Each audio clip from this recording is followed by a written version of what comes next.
Pour faire face à l'épidémie de la Covid-19, les professions juridiques ont dû prendre des mesures pour s'adapter aux différentes contraintes liées à la crise sanitaire. Nombre de ces professions ont d'ailleurs été obligées de se tourner vers le numérique et les nouvelles technologies pour continuer à exercer.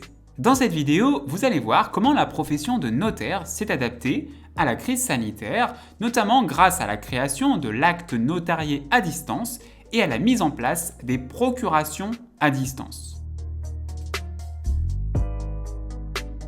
Hello à tous, c'est Jurixio, et grâce à cette vidéo, qui est en collaboration avec le Conseil supérieur du notariat, vous allez voir comment l'une des professions juridiques les plus connues s'est adaptée à la crise sanitaire. Nous allons notamment parler d'une petite révolution technologique qui est arrivée dans le monde du notariat avec la création de la procuration notariée à distance. Mais avant de voir en quoi consiste concrètement cette nouveauté introduite fin 2020, il faut se poser une question. Qu'est-ce qu'une procuration notariée ? Alors déjà, pour bien comprendre les choses, il faut repartir de la base. Si vous voulez vendre un bien immobilier, si vous voulez faire un contrat de mariage, ou encore si vous voulez faire une donation, vous êtes obligé de recourir au service d'un notaire. C'est une obligation. Bon, cela n'a pas changé aujourd'hui, mais par contre, ce qui a changé aujourd'hui, c'est que l'on peut recourir à la procuration notariée à distance. Alors, pour bien que vous compreniez les choses, il faut remonter à la période d'avant la crise sanitaire, c'est-à-dire avant mars 2020.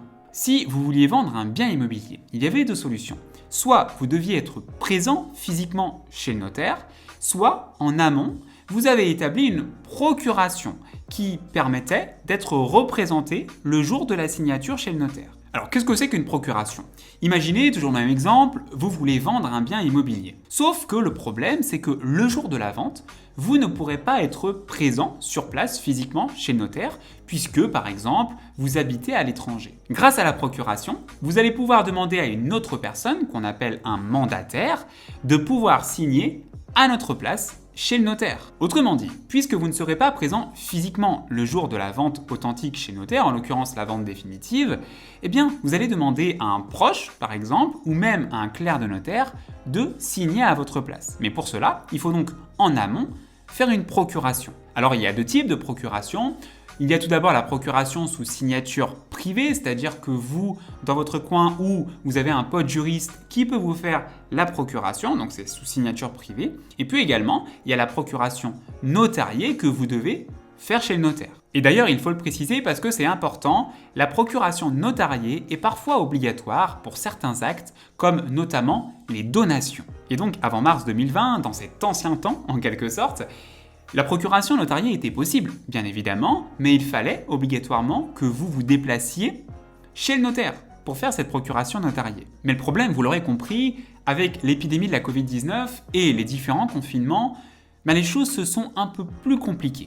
Le truc qui s'est passé, c'est tout simplement que toutes les études de notaire ont dû fermer, et donc il a fallu s'adapter. Et alors, dans ces conditions, avec ce confinement, avec cette épidémie qui commençait à toucher la France, comment on pouvait signer les actes authentiques chez notaire, sachant que toutes les offices étaient fermés ? Eh bien, un décret d'exception du 3 avril 2020 est venu pour la première fois autoriser une nouvelle façon de comparaître, une nouvelle façon de signer les actes notariés, puisqu'en effet, ce décret a créé l'acte notarié à distance. Ce qui s'est passé, c'est que puisque vous ne pouviez pas aller chez le notaire à cause du confinement, eh bien, on a permis à ce que vous signiez l'acte authentique depuis chez vous de façon dématérialisée, c'est-à-dire à distance et sans l'aide d'un autre notaire. Et c'est ainsi qu'entre le 3 avril 2020 et le 10 août 2020, c'est la fin de l'application de ce décret d'exception, eh bien, durant cette période, près de 37 000 actes notariés à distance ont été régularisés.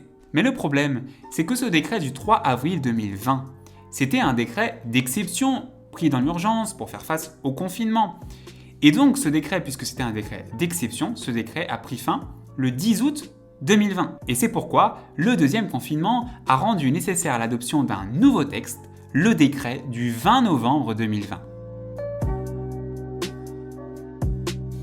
Déjà, rappelons que lors du deuxième confinement, les offices de notaire ont pu rester ouverts. Mais malgré tout, à cause de l'épidémie liée à la Covid-19, de nombreuses personnes n'ont pas pu se déplacer dans les offices de notaire, notamment celles qui résident à l'étranger. Et donc, pour permettre, malgré tout, à ces personnes-là de pouvoir régulariser les actes authentiques, Le décret du 20 novembre 2020 leur permet de désigner un représentant qui va signer à leur place dans le cadre d'une procuration notariée à distance. Ce qu'il faut préciser quand même, par rapport à ce décret du 20 novembre 2020, c'est que contrairement au décret d'avril, contrairement au décret d'exception, eh bien ce décret du 20 novembre 2020 ne permet pas de signer à distance tous les actes authentiques. Ce décret du 20 novembre 2020 ne concerne que la possibilité de signer à distance une procuration notariée.